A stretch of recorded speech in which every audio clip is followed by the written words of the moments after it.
मनुवादी संस्कृती जी आहे, मनुवादी मानसिकतेतूनच महाराष्ट्राचं भारताचं राज्य त्यांना चालवायचं आहे। एकंदरीत समता, बंधुता, सामाजिक न्याय, प्रत्येक व्यक्तीचा सन्मान, स्त्री पुरुष समानता ही जी मूल्य आहेत, ही आध्यात्मिक मूल्य आहेत, ही परंपरेतली जी मूल्य आहेत, ही संविधानातली जी मूल्य आहेत, ही मूल्य यांना अमान्य आहेत आणि समता यांना नाकारायची आहे, बंधुत्व यांना नाकारायचं आहे, प्रत्येक व्यक्तीचा सन्मान देखील त्यांना नाकारायचा आहे आणि स्त्री पुरुष समानता हा देखील त्यांना अमान्य असणारा हा विषय आहे। आणि या एकंदरीत मानसिकतेतून वारंवार जे छत्रपती शिवाजी महाराजांच्या संदर्भात जे उल्लेख होत आहेत, या संपूर्ण उल्लेखाचा आम्ही धिक्कार करतो। तुर्तास बागेश्वर धाम यांचं जे वक्तव्य आहे विकृत, जेवढं विकृत वक्तव्य गायकवाडांचं आहे, अगदी तेवढंच विकृत वक्तव्य हे बागेश्वर धाम हा जो काही महाराज आहे, हा काही बंधुबाबा जो आहे, यांचं देखील तशाच प्रकारचं आहे। एकीकडे बंधुबाबांचे प्रकरण समोर येत असताना, खरातांसारखं एक विकृत प्रकरण समोर होत असताना महाराष्ट्रातल्या नेत्यांना आणि राष्ट्रीय स्वयंसेवक संघांच्या देखील नेत्यांना लाज वाटली पाहिजे की बागेश्वर धामचा कार्यक्रम ते घेतात आहे। हा बागेश्वर धाम काय करतो तर कागदावर म्हणे काही लिहितो आणि ते लिहून असताना भविष्य सांगतो आणि हनुमान जो आहे तो स्वतःच्या अंगात आला अशा प्रकारचं एक संदर्भ आणि अशा प्रकारचं नेरेटिव्ह जो उपस्थित करतो, त्याच्या मांडीला आपण बसता, त्यांच्या कार्यक्रमाला जाता। हाच बागेश्वर धाम जो आहे हा नागपूरला आला होता 3 दिवसांच्या कार्यक्रमाला आणि 3 दिवसांच्या कार्यक्रमाला आल्यानंतर पुरोगाम्यांनी आणि एकंदरीत अंधश्रद्धेला मुठमाती देत असणाऱ्या कार्यकर्त्यांनी त्यांना चॅलेंज दिलं होतं, खुलं आव्हान दिलं होतं की आम्ही आपल्यापर्यंत येतोय आणि आपण हे प्रश्न जे आहेत आमच्या प्रश्नांची उत्तर द्यावेत, असं चॅलेंज केल्यानंतर हे बागेश्वर महाराज जे तथाकथित हे इथून पळ काढला, ते पळून गेले, पाठ दाखवून पळून गेले, त्यांच्या पृष्ठभागाला पाय लावून पळून गेले।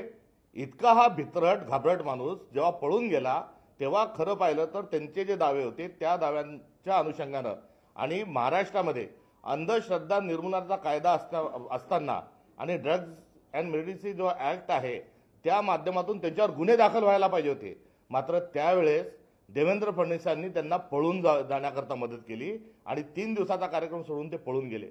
यावेळेस पुन्हा बोलवलं आणि पुन्हा बोलत असताना जे जबाबदार लोकप्रतिनिधी, जे मंत्री आहेत, जे मुख्यमंत्री आहेत, स्वयंसेवक संघाचे जे प्रमुख आहेत, यांच्या उपस्थितीत ते काय बोलले की शिवाजी महाराजांच्या संदर्भात ते थकलेले हरलेले त्यांनी मुकुट काढून ठेवला। अरे कोणत्या दंतकथा सांगताय तुम्ही, कोणाच्या संदर्भात सांगताय? तुम्हाला लाज वाटली पाहिजे।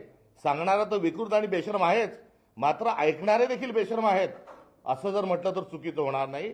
महाराष्ट्राचं भूषण आणि ज्यांचा आम्हाला अभिमान आहे, ज्यांनी स्वराज्य नावाचा विचार दिला, त्या स्वराज्य नावाच्या विचारातूनच पुढे भारताचं संविधान निर्माण झालं आणि स्वराज्य आज जे आपण म्हणतो त्याचा संदर्भ थेट छत्रपती शिवाजी महाराजांच्या हिंदवी स्वराज्य अशी आहे।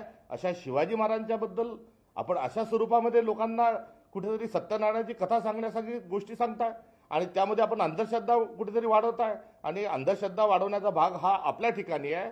मात्र यातून भारतीय जनता पक्षाचं जे राष्ट्रीय धोरण आहे, शिवाजी महाराजांची बदनामी करणं, त्यांचा इतिहास बदलणं, कटकारस्थान करणं हा त्यातलाच एक भाग होता। रामदासांची आणि छत्रपती शिवाजी महाराजांची उभ्या आयुष्यात भेट झालेली नाही, ते एकमेकांना कधी भेटलेले नाहीत, त्यांचा कार्यकाळ जो होता, कालखंड जो होता तो पण वेगवेगळा आहे असं अनेक इतिहासकारांनी सांगितल्यानंतरही हे जाणून बुजून रामदास स्वामींना छत्रपती शिवाजी महाराजांचा गुरु करण्याच्या का मागे लागलेले आहेत? छत्रपती शिवाजी महाराजांची जन्मतारीख बदलण्याचं कटकारस्थान हे सारखे का करत आहेत?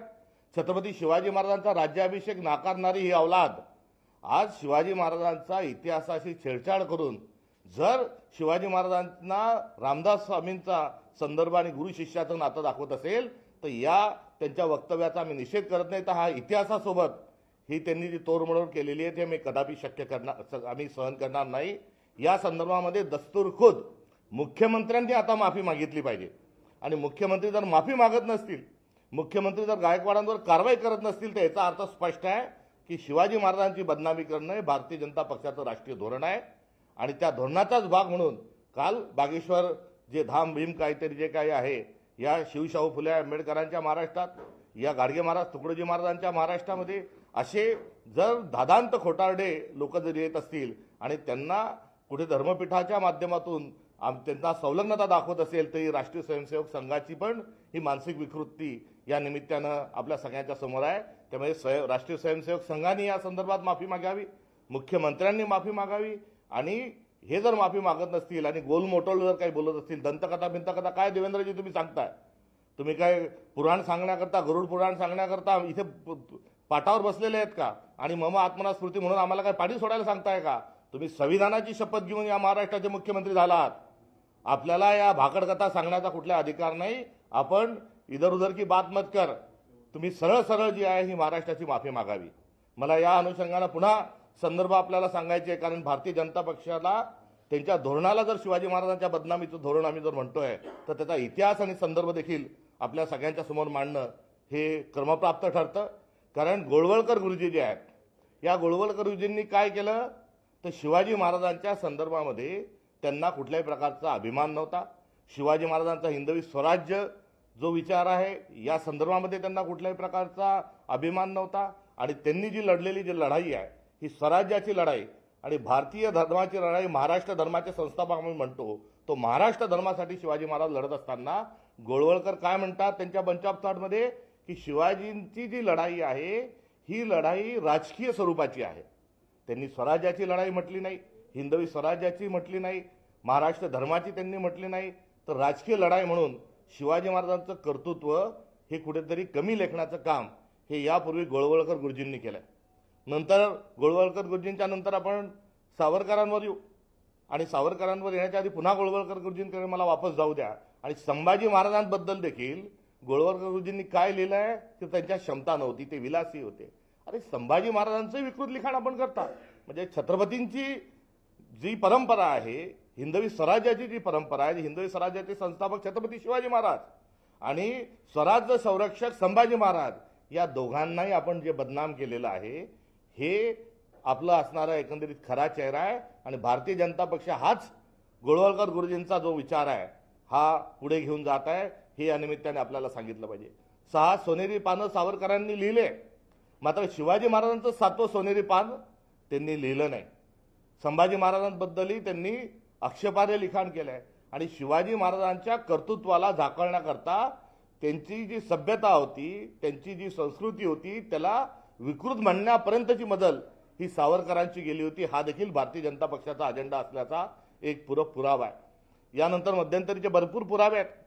मात्र कोश्यारी असतील, काय म्हटले होते कोश्यारी शिवाजी महाराजांबद्दल? त्यांनी तशाच स्वरूपाचं जे आहे ते वर्णन त्यांनी केलं होतं. अत्यंत खालच्या पातळीवर गलिच्छ स्वरूपामध्ये विकृत असं शिवाजी महाराजांच्या संदर्भात टिप्पणी केली होती. त्या कोश्यारीला कुठेही काही त्या काळ्या टोपीच्या आड दडलेल्या त्या काळ्या मेंदूच्या, विकृत मेंदूच्या माणसांनी शिवाजी महाराजांची बदनामी केली. मात्र भारतीय जनता पक्षाने त्याचा निषेधही केला नाही, कुठल्याच प्रकारची कारवाई देखील त्यांच्यावर केली नाही. सावरकरांनंतर राहुल सोलापूरकर असेल, राहुल सोलापूरकरनी जे बोललं त्यांनाही पाठीशी घालण्याचं काम हे देवेंद्र फडणवीसांनी केलं. सोलापूरकर काय बोलला होता तर शिवाजी महाराज आणि संभाजी महाराजांना बदनाम करण्याचं जे कारस्थान जे सुरू होतं, त्यांना कारस्थानाला खतपाणी घालण्याचं काम हे राहुल सोलापूरकरच्या माध्यमातून झालं. तो छिंदम जो होता तो छिंदमही भारतीय जनता पक्षाचाच होता. आणि त्या छिंदमला जो छिंदम ज्या मुशीतून तयार झाला, ज्या विचारातून तयार झाला, ती देखील राष्ट्रीय स्वयंसेवक संघाचा आणि भारतीय जनता पक्षाने छिंदम सारखा एक विकृत माणूस, संजय गायकवाडच्या समकक्ष माणूस हा देखील पुढे करत असताना तोच अजेंडा चालवण्याचं काम हे छिंदमने देखील केलं. तो कोलटकर का फोरटकर, तो काय बोलतो फोनवर, इतिहासकाराशी कसा वाद घालतो, खरा इतिहास, सभ्य इतिहास, बहुजनांचा इतिहास हा पुढे मांडत असताना एका इतिहासकाराला फोन लावून अत्यंत खालच्या पातळीवर शिवाजी महाराजांच्या संदर्भात आणि एकंदरीत महाराष्ट्राच्या इतिहासासंदर्भात कोलटकर जो बोलला त्याला पळून जाण्याकरता भाग, पहिले तर लपून ठेवण्याकरता आणि नंतर पळून जाण्याकरता मदत ही देवेंद्र फडणवीसांच्या सरकारने ही केली आहे. कारण कोलटकर जो आहे हा एजंट आणि हा दलाल हा भारतीय जनता पक्षाच्या 6व्या मजल्याचा होता. ही बात काही लपून राहिलेली नाही. त्यामुळे आपल्या पदरी जे आपण लोक बाळगतात, जे शिवाजी महाराजांच्या संदर्भात चुकीचं उलटं पुलटं बोलतात, त्यांना आपण प्रोत्साहित करता, यातलं कोलटकर देखील एक उदाहरण आहे. या सगळ्या कडीमध्ये एक जिरेटोप भारतीय जनता पक्षाच्या नेत्यांना घालणारा एक कोणता गिरीभिरी काहीतरी महाराज आहे.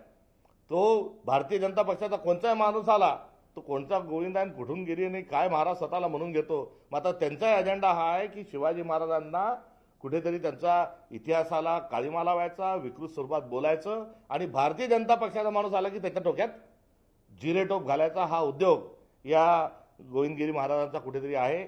या सोबतच या गायकवाडांचं जे वक्तव्य आहे यामध्ये शिवाजी महाराजांच्या प्रतीचा संदर्भ, शिवाजी महाराजांचं गोविंद पानसरेजींच्या संदर्भातला संदर्भ, या पुस्तकाच्या प्रकाशकाला आई बहिणीवरून पत्नीवरून दिलेल्या शिव्या, ह्या सर्व जे आहेत याच्यावर कारवाई होत नाही।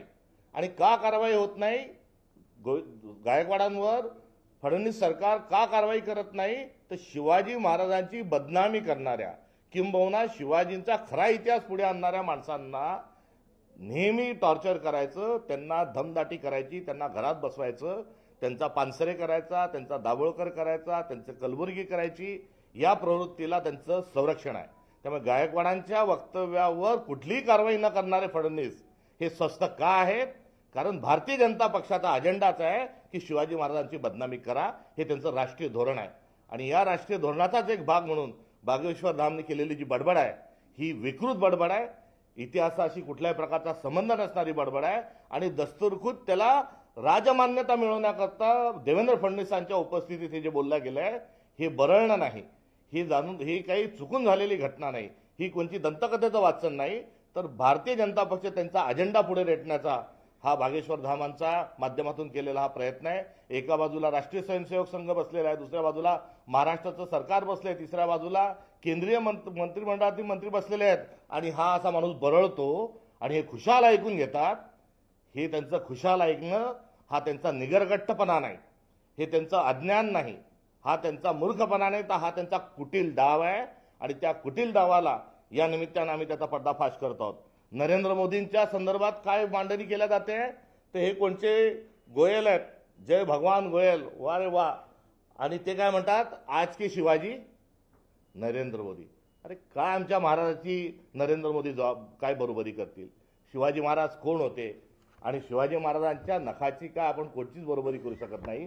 कल्याणच्या सुभेदाराची पत्नीच्या संदर्भामध्ये शिवाजी महाराजांनी केलेला उल्लेख आणि दिलेली वागणूक आणि ठिकठिकाणी होत असणाऱ्या दंगलींमध्ये आपले बगलबच्चे कसे वागतात याचा जर आपण संदर्भ घेतला तर शिवाजींचा श देखील उच्चारण्याची आपली लायकी नाही, हे या निमित्तानं या सगळ्या कडबोळांना सांगितलं पाहिजे। त्यामुळे बागेश्वरांचं बरळणं बोलणं हे बरळणं आणि बोलणं नाही, त्याचा साधा निषेध देखील आता एवढा वेळ झाल्यानंतर मुख्यमंत्री करायला तयार नाही, कारण मुख्यमंत्र्याचीच फूस ही बागेश्वर धामला आहे, मुख्यमंत्र्याचीच फूस ही गायकवाडांना आहे, मुख्यमंत्र्याचीच फूस ही कोश्यारी, सोलापूरकर, छिंदम आणि कोरटकरांना आहे, असा या निमित्तानं आमचा थेट स्वरूपामध्ये त्यांच्याशी असणारा हा खडा सवाल आहे। आणि मुख्यमंत्र्यांनी बागेश्वर धाममध्ये जाहीर स्वरूपाची माफी मागावी, गडकरीजींनी पण माफी मागावी आणि मोहन भागवतजींनी पण या देशाची आणि महाराष्ट्राची माफी मागावी। आणि बागेश्वर जे बोललेत ते इतिहासाला धरून नाही, जो पुरंदरपासून चालू आलेला शिवाजी महाराजांचं विकृतीकरण जे आहे, जे जेम्स लेनच्या प्रकरणातून जे आलेलं जी मानसिकता होती तीच आता बागेश्वर धामच्या तोंडातून ही कुठेतरी झळकत आहे, हे देखील या निमित्ताने आम्हाला सांगायचं आहे। आणि गायकवाडावर कारवाई न होणं, बागेश्वर धामवर कारवाई न होणं हा त्यांचा कुटील डाव आहे। आणि या निमित्तानं आम्हाला फडणवीसांना आता हेच विचारायचं आहे की तुम्हाला कारवाई करायची नसेल तर मग काय महाराष्ट्रातल्या लोकांनी तुम्हाला देखील शिवायची लाखोली व्हायची। ज्या भाषेत बागेश्वर धाम खोटं बोलला तसंच तुमच्याबद्दल बोलायचं, ज्या भाषेत गायकवाड बोलला त्याच भाषेमध्ये आता आमच्या कार्यकर्त्यांनी, महाराष्ट्रातल्या नागरिकांनी तुमच्याशी तसंच बोलायचं, त्याच शिवाय द्यायच्या। जर खोटा इतिहास सांगून कारवाई होत नसेल, जर शिव्या देऊन कारवाई होत नसेल, तर मग आता सर्व महाराष्ट्राने तुम्हाला शिव्या द्यायच्या का, हाच एकमेव प्रश्न या निमित्ताने उपस्थित होतो।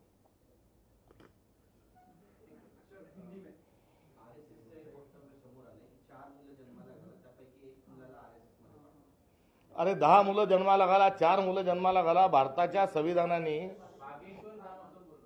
अशा किती मुलं पैदा करावी हे काही भारताच्या संविधानाने सांगितलं नाही। मात्र शिवाजी जो आहे हा शेजारच्या घरात जन्माला व्हावा, स्वतःच्या घरात होऊ नये।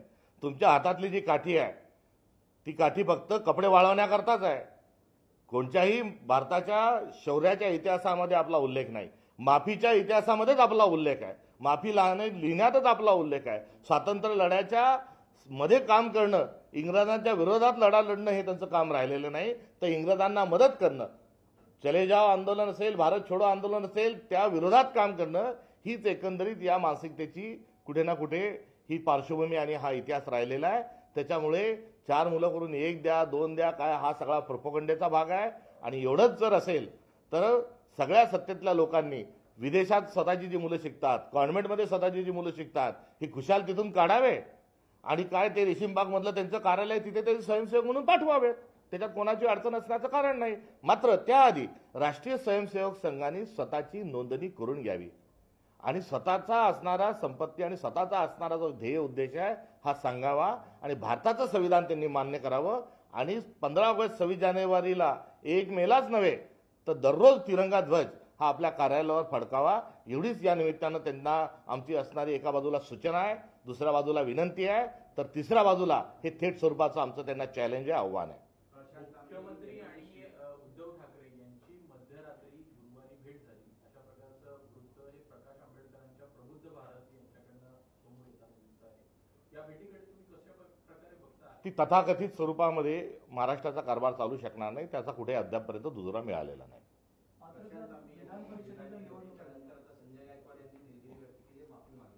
अहो, एक दिलगिरीचं नाटक करू नका.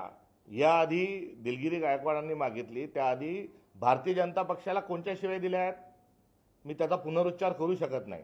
त्यांना नामर्द म्हणण्यापर्यंत, त्यांना नालायक म्हणण्यापर्यंत भारतीय जनता पक्षाला बोलल्यानंतरही त्यांच्यावर कारवाई होत नाही. वारकरी संप्रदायाला शिव्या दिल्या, वारकरी संप्रदायाच्या बद्दल अर्वाच्य बोलल्या गेले. एवढंच नाही तर गायकवाड हेही म्हटलेले आहेत की वारकरी संप्रदायातले कीर्तनाच्या सप्ताहाच्या निमित्ताने महाराज जे येतात ते महिला पळून नेण्याकरता येतात, त्यांच्याकडे बघतात, त्यांना फूस लावतात, असं देखील विधान त्यांनी याआधी केलेलं आहे. आणि यातील काही विधानांवर त्यांनी दिलगिरी व्यक्त केली आहे. याच्यावरही दिलगिरी नाही तर शिवाजी या नावावर घेतलेला त्यांचा आक्षेप आहे, म्हणजे त्यांचा आरोगन्स जो आहे तो आरोगन्स जसाच्या तसा आहे आणि दिलगिरीने होणार त्याच्यात काही होणार नाही. कारण हा निर्ढावलेला एक बेश्रम माणूस आहे आणि जेव्हा निर्ढावलेला बेश्रम बेकाबू वाचाळ जेव्हा व्यक्ती असेल तेव्हा त्यांच्या पक्षाने आणि सरकारने त्यांना त्यांच्यावर कारवाई केली पाहिजे, ही आमची असणारी मागणी आहे.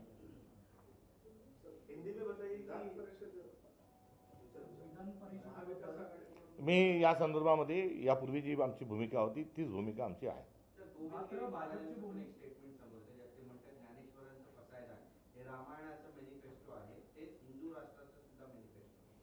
त्यांनी शहाणपणा महाराष्ट्र धर्माला संतपरेला शिकवण्याची आवश्यकता नाही आणि त्यांना लवकरात लवकर बुद्धी येऊ आणि हा भारताच्या संविधानाचा विचार, समता बंधुतेचा विचार हा त्यांनी अंगीकारावा.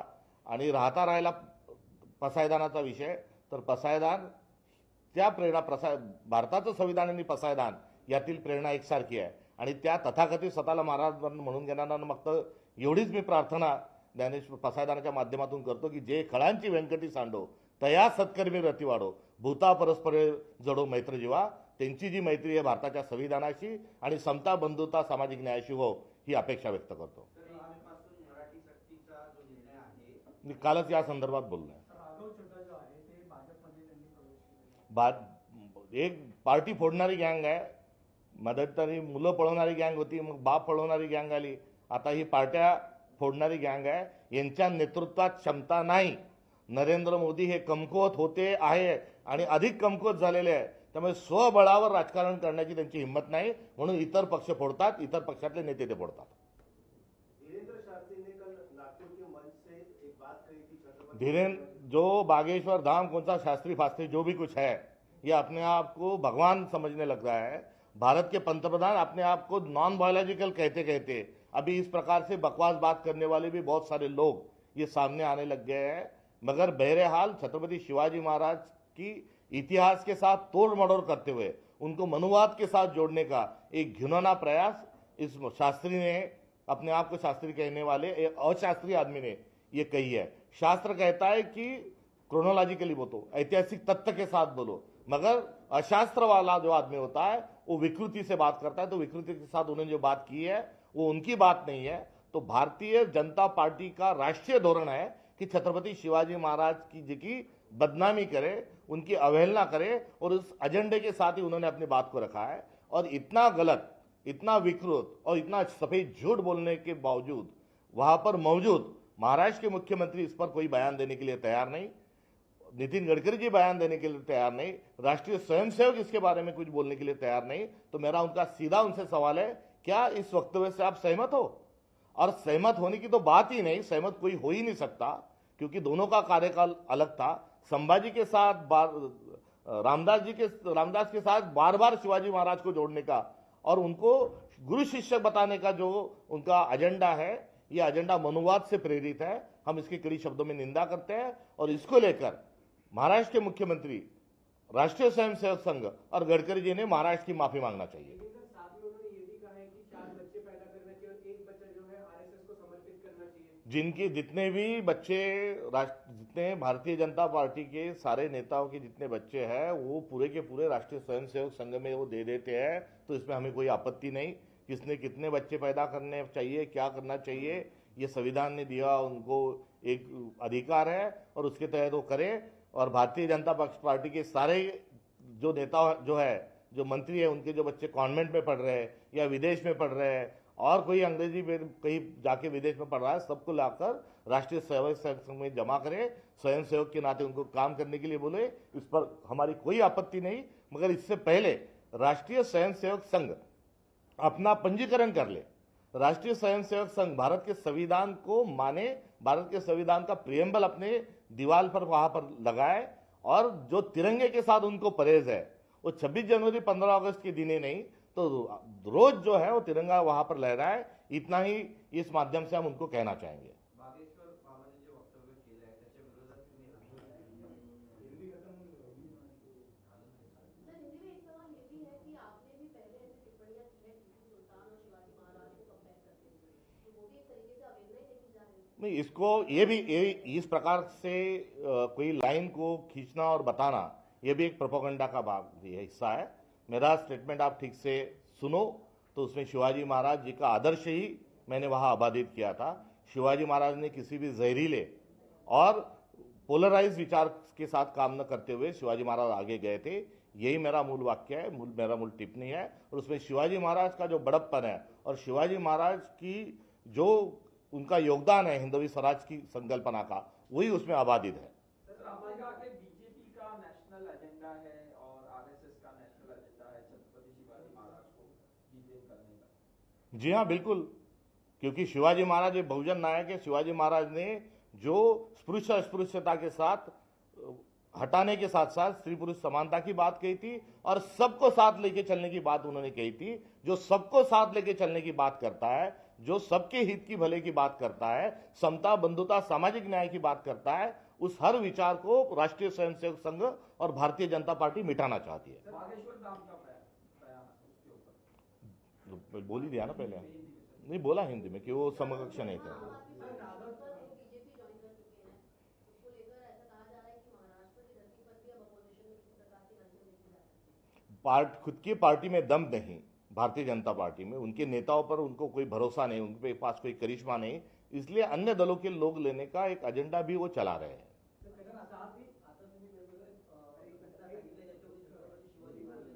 हिंदी तो होने तो आपको वक्त दिया ना। करीब 7 सांसद जो है वो गए हैं फिलहाल के वक्त में। क्या ऐसे सामने वाली सिचुएशन में ऐसा हो सकता है कि कुछ एमएलएस भी जो है हमारी पार्टी के वो बीजेपी में देखो, ये पार्टी फोड़ने वाली है, उनकी एक फितरत है और वो फितरत के साथ आगे जाएंगे। कल देखा गया मराठी को लेकर सड़कों पे हंगामा, मैं कल ही इसके बारे में बयान दे चुका हूँ। लेकिन गुनाह दर्ज हो चुका है पंचवालों पर। ठीक, थैंक यू।